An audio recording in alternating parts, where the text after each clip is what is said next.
mor, at hun kunne spare sig, og jeg klarer mig. Så kørte han.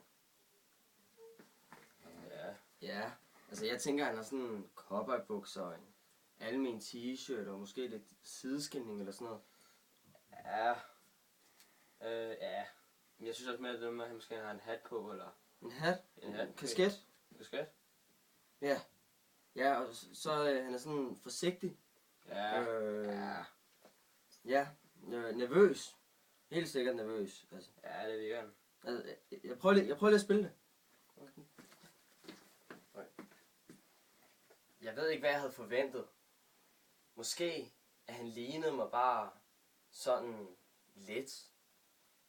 Altså, han havde et eller andet i sig, så jeg kunne komme og sådan fuldstændig dagsklart sige, at dags far, det er sgu lang tid siden. Jeg bliver til at stoppe det der. Jeg spørger, at du skulle virke mere sådan, måske nervøs i det. Som om det er en tanke, som du har inde i hovedet.